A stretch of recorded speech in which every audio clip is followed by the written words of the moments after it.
ये एटीएम नहीं है। कोई एटीएम में पंच नहीं करना है कि ये शर्तें पूरी कर दी और एटीएम पैसा दे देगा।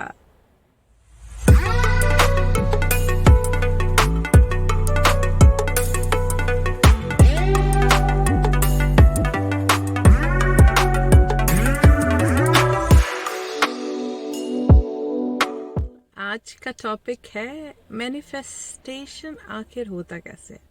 स्टोरी के साथ शुरुआत होगी। स्टोरी मैं आज आप लोगों को बताने वाली हूँ ईगो एंड स्पिरिट। स्टोरी ये है कि एक माँ के पेट में दो जुड़वा बच्चे थे। एक का नाम था ईगो, दूसरे का नाम था स्पिरिट। स्पिरिट थोड़ा ज़्यादा सोचता था, उसके अंदर इंट्यूशन थी, वो अपने अंदर से कनेक्टेड था। और स्पिरिट को कहीं ना कहीं एहसास होता था कि वो जो जी रहा है वो रियल नहीं है, इसके बाद भी कुछ है। और स्पिरिट एक दिन जाके बड़ी हिम्मत करके ईगो से बोला कि ईगो, हम ये जो जी रहे हैं ना, ये अम्बिलिकल कॉर्ड में जकड़े हुए, ये जो फ्लूइड के बीच में इधर से उधर हो रहे हैं ना, ये मुझे लगता है रियल नहीं है, इसके बाद भी कुछ होगा हमारे साथ। तो ईगो से डांट देता है, पागल हो क्या, जो दिख रहा है उसको बोल रहे हो रियल नहीं है, और जो नहीं दिख रहा उसके लिए तुम सोच रहे कि वो रियल है। पागल मत बनो, जाओ जाके जैसे जी रहे हो जियो। स्पिरिट बेचारा बहस नहीं करता है, वो चला जाता है और जीने लगता है। बट उसके अंदर की जो इम्पल्स और डिजायर्स थे वो खत्म नहीं हो रहे थे। वो जाके फिर बड़ी हिम्मत से कोशिश करता है। बोलता है, पता है ये को गुस्सा मत होना, बट मुझे सच में लगता है कि हम जो जी रहे हैं वो रियल नहीं है, और हमारे पास एक माँ है, क्योंकि मैं उसकी प्रेजेंस फील कर रही हूँ यहाँ पे, इस जगह पे।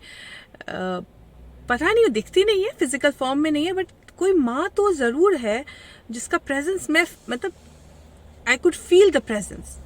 ईगो डांटता है फिर उसको, तुम सच में पागल हो गए हो, कौन सी माँ की बात कर रहे हो, क्या दिख रही है माँ, क्या आसपास है माँ, कुछ दिख रहा है क्या तुम्हें, कौन से माँ की बात कर रहे हो तुम, जाओ जाके कोने में पढ़ो अपना अम्बिलिकल कॉर्ड लेके। डांट के भगा दिया। स्पिरिट फिर जीने लगता है, बट स्पिरिट बोलता है यार ये कुछ तो है, मतलब मैं कैसे मान लूं कि जो अंदर से फीलिंग आ रही है वो गलत। फिर वो जाता है ईगो के पास।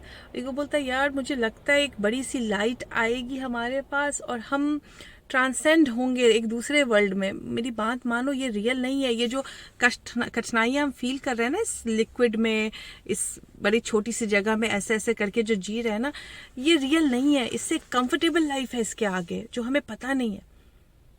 ईगो फिर उसको डांटता है, बोलता है तुम पूरे पागल हो गए हो, क्या तुम्हें कुछ दिख रही है लाइफ, क्या कोई माँ दिख रही है तुम्हें इसके अंदर? यही लिक्विड है, यही अम्बिलिकल कॉर्ड है, यही जीवन है, इसी को मैं जियो, यही सच्चाई है। और तभी एक बड़ी अमेजिंग सी वाइट लाइट आती है, क्योंकि माँ के प्रसव का टाइम हो चुका है। तो फिर दोनों बच्चे बाहर निकल आते हैं और ईगो गलत साबित होता है और स्पिरिट की जीत होती है। ये स्टोरी आप लोगों को इसलिए बताई हूँ ताकि आप लोग इस चीज को समझे, जो हम जी रहे हैं ईगो उसको रियल मानने के लिए आपको मजबूर करता है, जबकि आपके अंदर में स्पिरिट है, वो आपको बार बार बोल रहा है कि नहीं, जो जी रहे वो रियल नहीं है। तो उसको रियल मान के परेशान मत हो, जो चाहिए उस पर ध्यान दो। बट ईगो आपको परेशान करेगा, ईगो आपको बार बार एविडेंस देगा कि नहीं नहीं, जो जी रहे हो वही सही है, वही ये है, ज्यादा दिमाग मत लगाओ। और ये मत समझिए, ये जो बातें मैं समझा रही हूँ तो मैं ईगो और स्पिरिट से परे हूँ। मेरे अंदर भी ईगो है, मेरे अंदर भी स्पिरिट है, और ये जो ईगो और स्पिरिट की जंग है वो चालू रहती है मेरे अंदर भी। बड़े बड़े स्पिरिचुअल लीडर्स हैं, सबके अंदर ईगो है। और ईगो क्या होता है, अगर आप ईगो की सुनते हैं तो आप हमेशा ईगो आइडेंटिफिकेशन में रहते हैं। ईगो आइडेंटिफिकेशन वेन डायर बोलते हैं,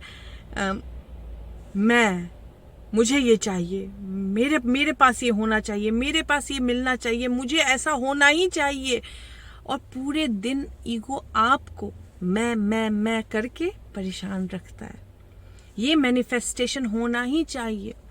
जबकि जो स्पिरिट से जुड़ते हैं तो वो मैं से हट जाते हैं, वो कंपटीशन से अलग हो जाते हैं, वो आराम से स्पिरिट से कनेक्शन लेते हैं। और पैराडॉक्स क्या है, जब आप स्पिरिट से कनेक्ट होते हैं तो ईगो जो आपको मुझे चाहिए और मुझे देना ही है, ये मेरे अचीवमेंट है, ये मेरी अकॉम्प्लिशमेंट है, ये मेरी मेहनत है के रूप में जस्टिफिकेशन दे रहा है।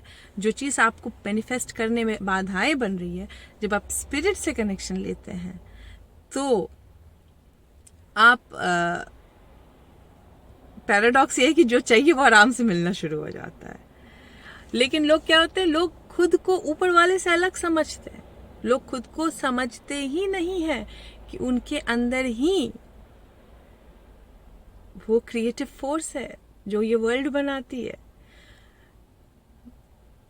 मैं बार बार रूमी साहब को लेके आती हूँ। रूमी साहब ने बोला था कि ऊपर वाला तुम्हें पैदा करता है एक डिजायर देके, और उस डिजायर को मैनिफेस्ट करने की हर एक एबिलिटी देता है, वरना वो डिजायर आएगी ही नहीं अंदर में। तो अगर डिजायर है तो इतना इत्मीनान तो रखे कि वो पूरी होगी, क्योंकि आप में हर वो एबिलिटी है पूरी करने की। बट होता क्या है, ईगो आपको एविडेंस देता है कि आपसे ये नहीं हो सकता, बड़ा मुश्किल है, ये आज तक नहीं हो पाया, या तुम छोटे शहर में पैदा हुए हो, या तुमने पढ़ाई नहीं की है, या कुछ लोगों के कमेंट्स आते हैं जो मुझे देख के हंसी आ जाती है कि ईगो की बातों में आया है। मैं 32 साल का हूँ, एक बड़ा बार बार कमेंट करता है मैं 32 साल का हूँ और जॉब नहीं लग रही है। तो जब तक 32 साल में अटके रहिएगा, जब तक जॉब नहीं लग रही है मैं अटके रहिएगा। जब मुझे मिल देना चाहिए, मेरी शादी हो जानी चाहिए, मुझे जॉब लग जानी चाहिए, मेरी उम्र बीती जा रही है, ये सारी चीज़ों में ईगो आइडेंटिफिकेशन में लगे रहिएगा, तब तक आपका स्पिरिट से कनेक्शन नहीं होगा। और स्पिरिट से कनेक्शन जब तक होता नहीं है, तब तक मैनिफेस्टेशन, मैं तो कहूँगी मज़ेदार नहीं होता, होता भी नहीं है। अगर हो भी जाता है, कुछ लोगों का जब विल पावर बहुत स्ट्रांग होती है तो हो भी जाता है, तो वो मैनिफेस्टेशन के बाद भी जो एक सेंस ऑफ एम्प्टीनेस है वो कंटिन्यू रहता है। मैनिफेस्टेशन पे मैनिफेस्टेशन हो भी जाता है, but sense of emptiness continue रहता है। और जिस शांति की खोज कर रहे होते, जो उन्हें लगता है चीज़ें मैनिफेस्ट होके उनको मिलेगी, वो चीज़ें मैनिफेस्ट होने के बाद भी शांति नहीं मिलती उनको। फिर लोग कहते हैं अरे ये जो चीज़ की आशा की थी ना, यही कारण है मेरे अशांति का, मैं अब इच्छाएं छोड़ दूंगा, स्पिरिचुअल बन जाऊंगा, बाबा बन जाऊंगा, साधु बन जाऊंगा, अब मैं इस धार्मिक जीवन में जीऊंगा, मैं लोगों से इच्छाएं बंद कर दूंगा। बट स्पिरिट जो है, अगर आप स्पिरिट से सही मायने में स्पिरिचुअल बनिएगा, अगर आप सही मायने में ईगो आइडेंटिफिकेशन से हटिएगा, तो जो इच्छाएं हैं वो स्पिरिट तो कन्वर्ट करके देता ही है, क्योंकि वो एक तरीके से आपको रिवॉर्ड दे रहा है कि लो तुम डिजर्व करते हो। बट होता क्या है कि हमें कुछ इच्छा होती है, फिर हमें खुद पे विश्वास नहीं होता है, फिर हम ईगो आइडेंटिफिकेशन में चले आते हैं, मुझे मिलना चाहिए, मैंने इसके लिए बहुत मेहनत की है, मैंने इस प्रिपरेशन में बहुत वो लगाया है, मैं। और जब तक मैं में अटके रहिएगा, तब तक मैनिफेस्टेशन नहीं होगा। अगर हो भी गया तो जिस चीज़ के लिए मैनिफेस्टेशन चाहिए था, उस चीज़ का तो मैनिफेस्टेशन नहीं होगा। मैनिफेस्टेशन क्यों चाहिए होता है? जॉय के लिए। क्यों चाहिए होता है? मज़े करने के लिए। क्यों चाहिए होता है? कि एक अल्टीमेट सेटिस्फैक्शन मिलेगा। बट जब तक आप ईगो आइडेंटिफिकेशन में अटके रहिएगा, तब तक मैनिफेस्टेशन नहीं होता है उस जॉय का, उस शांति का। पूरे टाइम अंदर से रेस्टलेसनेस फील होता है। क्यों? क्योंकि ईगो आपको बताता है आपको देर हो रही है। ईगो बताता है ये साल बहुत इंपॉर्टेंट है, इस साल नहीं हुआ तो नेक्स्ट साल लाइफ खत्म हो जानी है। ये आपको बताता है कि देखो तुम्हारे आस पड़ोस के लोग तुम्हें हंस रहे हैं। वो तुम्हें बताता है कि जो तुम जी रहे हो बहुत ही बेकार जी रहे हो। जबकि होना क्या चाहिए? आपको स्पिरिट से कनेक्शन लेना चाहिए। और स्पिरिट से कनेक्शन का मतलब ये होता है कि जो जी रहे हैं उसको रियल नहीं मानना है। जो जी रहे हैं वो रियल नहीं है। जिस तरीके से उस पेट में बैठा ईगो उस पेट को, उस वूम को रियल मान बैठा था, और प्रसव के बाद उसे पता चला कि वो रियल नहीं था, वैसे ही हम इस जीवन को रियल मान बैठे हैं। और हमें पता ही नहीं है कि जब रियल हमारे प्रसव का टाइम आएगा तो पता चलेगा कितना परेशान थे। और स्पिरिट से कनेक्शन का मतलब होता है ग्रैटिट्यूड। और बहुत सारे लोग बोलते हैं मैं ग्रैटिट्यूड वॉक, एक का कमेंट आया था ग्रैटिट्यूड वॉक कर रही हूँ फिर भी नहीं हो रहा है। आप लोग को मैं कितनी बार बोलूं, कुछ भी कीजिए, कोई भी प्रोसेस कीजिए, जब तक आपका कॉन्सेप्ट क्लियर नहीं है, जब तक इस आप ईगो आइडेंटिफिकेशन से नहीं जाते हैं, जब तक आप कोई भी चीज़ इसके लिए नहीं कर रहे हैं कि वो करने में मज़ा आ रहा है, बल्कि इसके लिए कर रहे हैं कि वो करके कुछ मैनिफेस्ट हो जाएगा। क्यों? क्योंकि हमारी प्रोग्रामिंग हुई है, क्योंकि हमारी प्रोग्रामिंग हुई है कि भाई भगवान जी वो तुम ये काम पूरा कर दो, मैं 100 रुपए का प्रसाद चढ़ाऊंगी, ये वाला पूरा कर दो जीसस, मैं ना वो वाले एरोप्लेन के कैंडल जला दूंगी, या फिर मैं इतने दिन चर्च आऊंगी, या संडे मास में ये डोनेट करूंगी, या फिर ये पूरा कर दो अल्लाह, मैं शुक्राने की नमाज पढ़ूंगी। ये सारी तो हमारी ट्रेनिंग हुई है। हमें लगता है कि एक कोई ऊपर बैठा है जिसको हमें जांचना है और जिसे हम प्रलोभन देके चीजें मिलवा लेंगे। मतलब कोई एटीएम मशीन है जिसमें हम एंटर करेंगे पिन, मिठाई की, शुक्राने की नमाज की, वो कैंडल जलाने की या संडे मास में जाने की, और फिर डिलीवरी मिल जाएगी। क्योंकि हम खुद से कनेक्शन लिए ही नहीं है। कोई एटीएम मशीन नहीं है, कोई प्रोसेस करने की जरूरत नहीं है, कोई ग्रैटिट्यूड वॉक करने की जरूरत नहीं है। अगर ग्रैटिट्यूड को सही मायने में नहीं समझे हैं आप लोग, ग्रैटिट्यूड का मतलब होता है आज में, अभी में जो है उसमें खुश होना। ग्रैटिट्यूड का मतलब होता है अपने जीवन में चुन चुन के उन चीजों को देखना जो चीज देखने में खुशी मिलती है। ग्रैटिट्यूड का मतलब होता है इत्मीनान रखना कि जो चाहा है वो बिल्कुल मिलेगा। स्कोर नहीं लेना कि आया कि नहीं आया।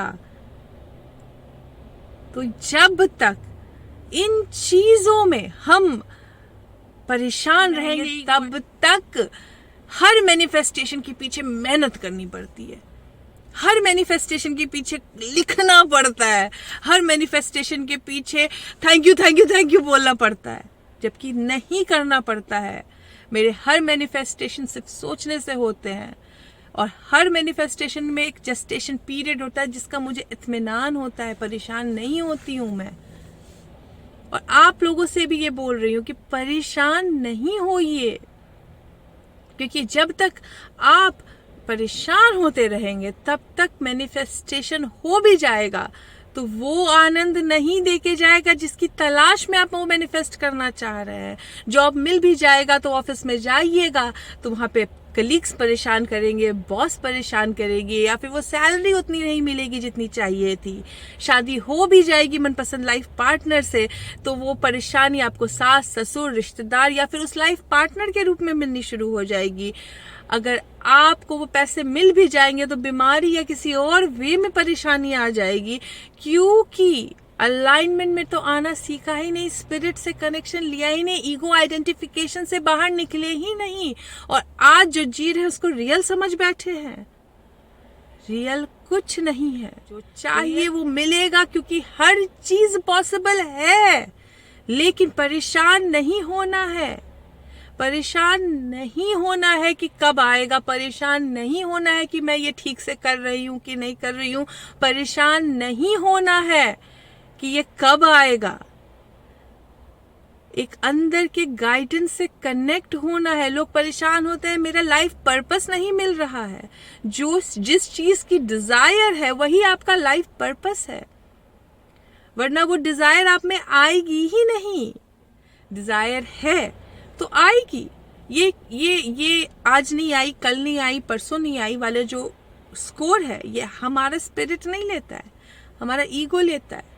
तो ईगो आइडेंटिफिकेशन से बाहर निकलने के बाद ही मैनिफेस्टेशन होता है।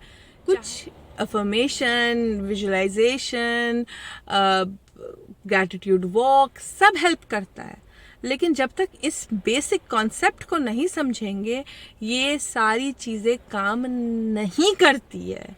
तो सबसे पहले फिलॉसफी समझनी होती है, और यही फिलॉसफी है कि आपको खुद से अलग होके मैं से अलग होके सोचना होता है, खुद को रियल या अभी के सर्कमस्टांसेस को रियल नहीं समझना होता है, और जो चाहिए उस पे डटे रहना है, अपने करंट सिचुएशन का ड्रम बीट नहीं करना होता है कि क्या हो रहा है। इतना परेशान मत होइए, क्योंकि ईगो आपको परेशान करता रहेगा। ईगो आपका दोस्त नहीं है, और जब तक ईगो आइडेंटिफिकेशन में अटके रहिएगा, ईगो आपको बढ़ने नहीं देता है, ईगो आपको सीखने नहीं देता है, ईगो आपको एक स्पिरिट से कनेक्शन नहीं लेने देता है। तो जहां है उसमें, उसी चीज में ग्रैटिट्यूड ढूंढिए। ग्रैटिट्यूड वॉक कीजिए नहीं कीजिए, लेकिन अगर ग्रैटिट्यूड को जी भी रहे हैं तो वो काफ़ी है। ग्रैटिट्यूड वॉक एक अलग वे में हेल्प करता है, लेकिन आप ग्रैटिट्यूड वॉक पे जा रहे हैं और पूरे टाइम परेशान ही है कि ये कर दूं तो शायद आ जाए। ये एटीएम नहीं है, कोई एटीएम में पंच नहीं करना है कि ये शर्तें पूरी कर दी और एटीएम पैसा दे देगा। उसको जीना होता है, उसको उतारना होता है, तो आती है चीजें आपकी लाइफ में। ईगो से बाहर निकलना है और स्पिरिट से कनेक्शन लेना है।